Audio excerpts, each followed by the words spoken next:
तो दोस्तों आज हम फिर से आपके लिए लेकर आए हैं देश दुनिया की सभी ताजा बड़ी खबरें। फटाफट एक एक कर विस्तार से आपको बताएंगे, तो वीडियो को अंत तक जरूर देखें। दोस्तों वीडियो बनाने में हमें काफी मेहनत लगी है, तो वीडियो को लाइक जरूर कर दें। जी दोस्तों, पहली बड़ी खबर में आपको बताएंगे जो बिग ब्रेकिंग न्यूज सामने निकल कर आ रही है कि मोदी की बड़ी मुश्किलें, चीन की सेना ने भारत पर कर दिया हमला, कई भारतीय जवान शहीद, कभी भी छिड़ सकता है भारत और चीन के बीच युद्ध। इस बीच अगली खबर में आपको बताएंगे कि कोरोना महामारी को लेकर मोदी पर बरसी कांग्रेस, कहा देश में भूख से मर रहे हैं लोग लेकिन मोर को दाना चुगाने में व्यस्त है मोदी, कर दिया देश को मोदी और अमित ने बर्बाद।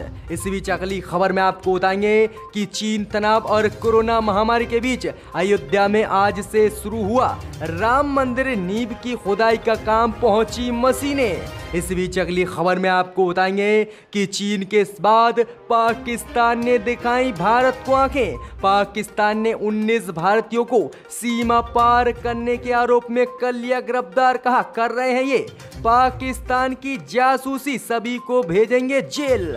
इस बीच अगली खबर में आपको बताएंगे कि मोदी सरकार द्वारा सरकारी कंपनियों को बेचे जाने के खिलाफ खड़ी हुई कांग्रेस, कांग्रेस ने खोल दिया मोदी के खिलाफ मोर्चा, कहा किसी भी सरकारी कंपनियों को मोदी सरकार द्वारा नहीं बेचने देंगे, ये है देश की इज्जत का सवाल। इस बीच अगली खबर में आपको बताएंगे कि कंगना रनौत की बड़ी मुश्किलें, पूरे प्रदेश में कंगना के खिलाफ जबरदस्त विरोध प्रदर्शन, लोगों ने कंगना रनौत की चप्पलों से तस्वीरों को पीटा, वहीं कहा कि इसको नहीं रहने देंगे महाराष्ट्र में, बीजेपी की भी बढ़ गई हैं मुश्किलें।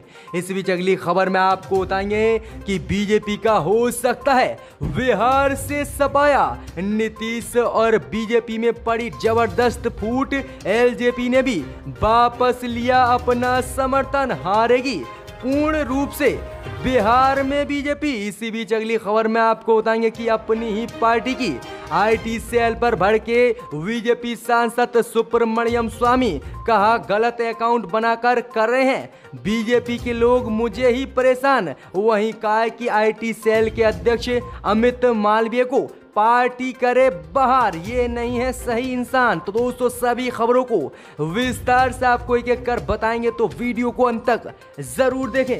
इसी बीच बढ़ते दोस्तों पहली बड़ी खबर की ओर जो बिग ब्रेकिंग न्यूज सामने निकल कर आ रही है कि मोदी की बड़ी मुश्किलें, चीन की सेना ने भारत पर कर दिया हमला, कई जवान बुरी तरह घायल। जी दोस्तों आपको बता दें ये बिग ब्रेकिंग न्यूज सामने निकल कर आ रही है कि भारत और चीन के बीच पूर्वी लद्दाख में तनाव बना हुआ था। इसी बीच खबर सामने निकल कर आ रही है कि चीन की सेना ने भारतीय सीमा में घुसकर भारत के जवानों पर हमला कर दिया है, लेकिन अभी तक एलएसी पर स्थिति काबू में नहीं है। लेकिन मोदी सरकार ने यह अभी नहीं बताया है कि कितने भारतीय जवान इस फायरिंग में चीन की घायल हो चुके हैं। वहीं आपको बताने की स्थिति तनावपूर्ण बन गई है और दोनों ही देशों के बीच किसी भी समय युद्ध छिड़ सकता है। ये बड़ी और अहम खबर सामने निकल कर आ रही है कि 45 साल बाद मोदी सरकार के राज्य में चीन की सेना ने भारतीय सेना पर हमला कर दिया है। वहीं आपको बता दें कि इससे पहले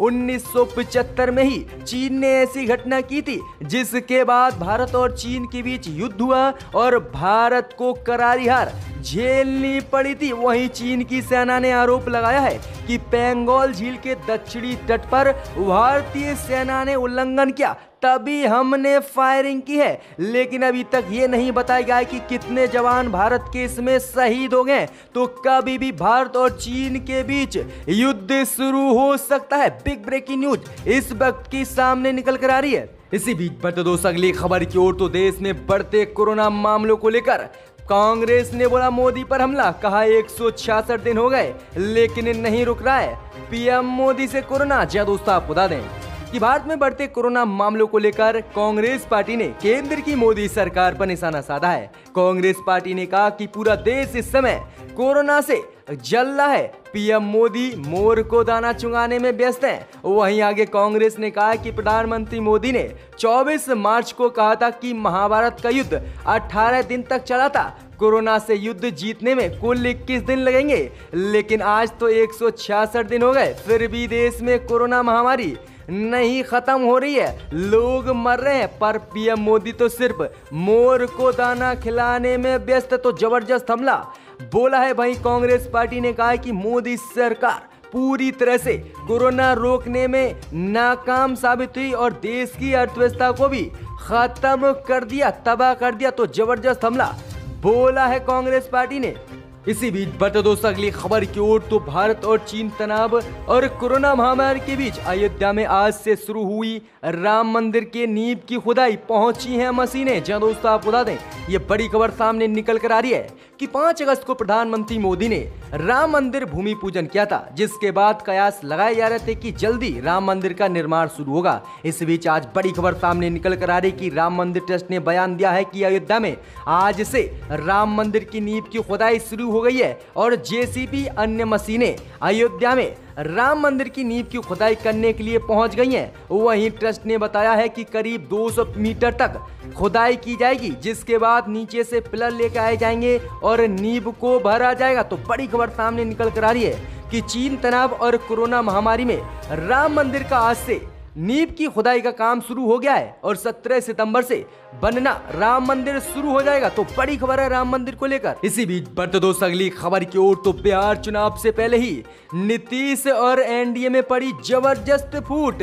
चुनाव से पहले ही बुरी तरह हारने लगी नीतीश और बीजेपी। एलजेपी ने भी वापस लिया अपना समर्थन। जब दोस्तों आपको बता दें, ये बड़ी खबर सामने निकल कर आ रही कि हाल ही में बिहार के विधानसभा चुनाव होने हैं। एलजेपी और नीतीश और बीजेपी पार्टी तीनों गठबंधन के साथ चुनाव लड़ने वाली हैं। इसी बीच खबर सामने निकल कर आ रही है कि एनडीए में बिहार चुनाव को लेकर जबरदस्त फूट पड़ गई है और एलजेपी ने बीजेपी और नीतीश की पार्टी से अपना समर्थन वापस लेते हुए इनके खिलाफ चुनाव लड़ने का ऐलान कर दिया है। यानी अब बीजेपी और नीतीश की पार्टी का चुनाव जीतना बिहार में मुश्किल हो गया है और जबरदस्त विरोध उनके ही सहयोगी पार्टियों ने करना शुरू कर दिया है। अब बड़ी खबर है कि बिहार में बीजेपी और नीतीश के गठबंधन की सरकार नहीं बनने वाली है। तो तगड़ा झटका बिहार चुनाव से पहले ही बीजेपी और नीतीश को लग गया है। एलजेपी ने समर्थन वापस लेते हुए इनके खिलाफ चुनाव लड़ने का भी ऐलान कर दिया है। इसी बीच बढ़ते दोस्तों अगली खबर की ओर। तो चीन के बाद पाकिस्तान ने भी दिखाई भारत को आंखें। अवैध तरीके से सीमा पार करने पर 19 भारतीयों को पाकिस्तान ने कर लिया गिरफ्तार। जहां दोस्तों आपको बता दें, ये बिग ब्रेकिंग न्यूज सामने निकल कर आ रही है कि जिस तरह से लगातार चीन भारत को आंखें दिखाकर युद्ध की धमकी दे रहा है, इस बीच इसका फायदा उठाते हुए पाकिस्तान ने भी भारत को आंखें दिखाते हुए 19 भारतीय समेत 3 बांग्लादेशियों को गैर कानूनी ढंग से पाकिस्तान की सीमा पार करने के आरोप में गिरफ्तार कर लिया है। अधिकारियों ने बताया है कि इन लोगों को 2 महीने पहले पकड़ा गया था और इन्हें कब तक जेल में रखा जाएगा, इसका फैसला सुप्रीम कोर्ट के बाद ही लिया जाएगा। वहीं आपको बता दें कि 19 नवंबर को जो है सुप्रीम कोर्ट इन पर फैसला सुनाएगा और सुनवाई होगी कि इन्हें छोड़ा जाए या नहीं। वहीं आपको बता दें कि पाकिस्तान की आर्मी ने आरोप लगाया है कि ये गैर कानूनी तरीके से पाकिस्तान के बॉर्डर पर जासूसी कर रहे थे, जिसके बाद ही इनको पकड़ा गया है। तो किस तरह से चीन की तरह ही अब पाकिस्तान भी आंखें दिखाने लगा है और हमारे भारतीय नागरिकों को पकड़ने लगा। तो बड़ी खबर पाकिस्तान से भी आ रही है सामने निकलकर। इसी बीच बढ़ते दोस्तों अगली बड़ी खबर की ओर। तो बॉलीवुड एक्टर्स कंगना रनौत की तस्वीरों को लोगों ने चप्पल से पीटा। जबरदस्त कंगना के खिलाफ मुंबई समेत देश में प्रदर्शन। जब दोस्तों आपको बता दें, ये बड़ी खबर सामने निकल कर आ रही है कि बॉलीवुड की एक्ट्रेस कंगना रनौत को पीओके से मुंबई की तुलना करना भारी पड़ गया है और कंगना रनौत के इसी बयान के बाद पूरी शिवसेना उनके खिलाफ हो गई है। वहीं आपको बता दें, ये बड़ी खबर सामने निकल कर आ रही है कि महाराष्ट्र में सड़कों पर कंगना रनौत के खिलाफ विरोध प्रदर्शन हो रहा है। इतना ही नहीं, कंगना रनौत की तस्वीरों को चप्पलों से पीटा जा रहा है। ये आपको बता दें, बड़ी खबर और अहम खबर सामने निकल कर आ रही है। और कंगना रनौत के ऑफिस पर भी शिवसेना ने छापा मरवा दिया है और कहा है कि मैडम की करतूतों का अब परिणाम सबको भरना होगा। तो किस तरह से बीजेपी के समर्थन करने वाली कंगना रनौत की मुश्किलें और बढ़ गई हैं कि अब उनकी तस्वीरों को चप्पलों से पीटा जा रहा है। तो ये बड़ी खबर है कि कंगना रनौत अब बहुत बड़ी मुश्किल में फंस चुकी हैं। इसी बीच बढ़ते दोस्तों अगली खबर की ओर, तो सरकारी संपत्तियों को बेचने के खिलाफ हुई खड़ी कांग्रेस। मोदी को लिख दिया पत्र, कहा नहीं बेचने देंगे मोदी को देश की सरकारी संपत्ति। दोस्तों आपको बता दें बड़ी और अहम खबर सामने निकल कर आ रही है कि लगातार केंद्र की मोदी सरकार का विरोध कर रही विपक्षी पार्टी कांग्रेस ने अब मोदी सरकार द्वारा सरकारी कंपनियों को बेचे जाने का विरोध किया है। और दिग्विजय सिंह जो कांग्रेस के मध्य प्रदेश के पूर्व मुख्यमंत्री हैं, उन्होंने प्रधानमंत्री मोदी को पत्र भी लिख दिया है। कांग्रेस ने मांग की है कि प्रधानमंत्री मोदी LIC जो सरकारी कंपनी है इसका निजीकरण नहीं करें, और मांग की है कि अब हम किसी भी सरकारी कंपनी को मोदी सरकार द्वारा बेचने नहीं देंगे। वहीं कांग्रेस ने मांग की है कि पिछले 70 सालों में जो कुछ भी कांग्रेस पार्टी ने देश में संपत्तियों को खरीदा और मोदी सरकार एक झटके में ही सभी को बेच रही है, ऐसा हम बिल्कुल नहीं करने देंगे। वहीं कांग्रेस ने कहा कि LIC जो सरकारी कंपनी है इसको तो प्रधानमंत्री मोदी को किसी कीमत पर नहीं बेचने देंगे। तो लगातार अब बीजेपी की मुश्किलें बढ़ गई हैं कि कांग्रेस अब सरकारी संपत्तियों को नहीं बेचने दे रही है बीजेपी को। इसी बीच बढ़ते दोस्तों अगली खबर की ओर, तो अपनी ही पार्टी की IT सेल पर भड़के बीजेपी सांसद सुब्रमण्यम स्वामी, कहा फर्जी अकाउंट बनाकर कर रहे हैं मुझे परेशान, अमित मालवीय को पार्टी करे IT सेल अध्यक्ष से बाहर। दोस्तों आपको बता दें ये बड़ी और अहम खबर सामने निकल कर आ रही है कि लगातार अपनी ही सरकारों पर सवाल दागने वाले बीजेपी सांसद सुब्रमण्यम स्वामी ने बीजेपी IT सेल पर ही हमला बोल दिया है और उसके अध्यक्ष अमित मालवीय को कहा है कि इसे बीजेपी पार्टी को अपनी IT सेल से बाहर करना चाहिए। उन्होंने आरोप लगाए हैं कि बीजेपी की IT सेल उनके खिलाफ फेक अकाउंट बनाकर उन्हें परेशान कर रही है ताकि वह बीजेपी की जो नाकामी है इसको देश की जनता के सामने रख रहे हैं। वहीं आपको बता दें कि चीन मुद्दा हो या फिर पालघर मॉब लिंचिंग हो या फिर राम मंदिर का मुद्दा हो, सभी पर सुब्रमण्यम स्वामी ने काफी ट्वीट किए थे और कोरोना महामारी को लेकर भी, विदेश नीति को लेकर भी बीजेपी की पोल खोल कर रख दी थी, जिसके बाद बीजेपी को हर समय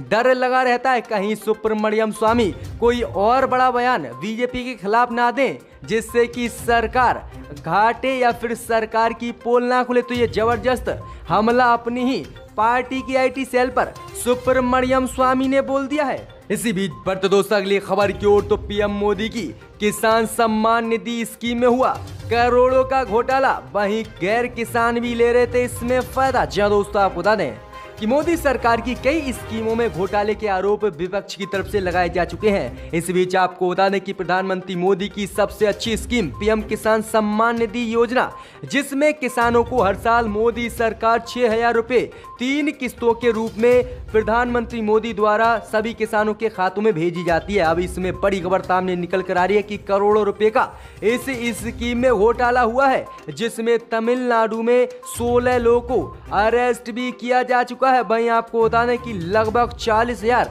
अपात्र लोग गलत जानकारी देकर प्रधानमंत्री किसान स्कीम से एक साल में 6,000 रुपए का लाभ उठा रहे थे और उन पर ना जमीन थी और ना वे किसान थे। किस तरह से मोदी राज में ये धांधलेबाजी की जा रही है, जिससे अब तक लगभग करोड़ों रुपए का नुकसान मोदी सरकार को हो गया है। और अब ये बात खुली है तो इन लोगों को गिरफ्तार किया गया है। वहीं 40,000 लोग गलत जानकारी देकर PM किसान सम्मान निधि स्कीम का फायदा उठा रहे थे और करोड़ों रुपए का ये मोदी सरकार को चूना लगा रहे थे। तो बड़ी खबर हुई है, सामने निकल कर आई है ये।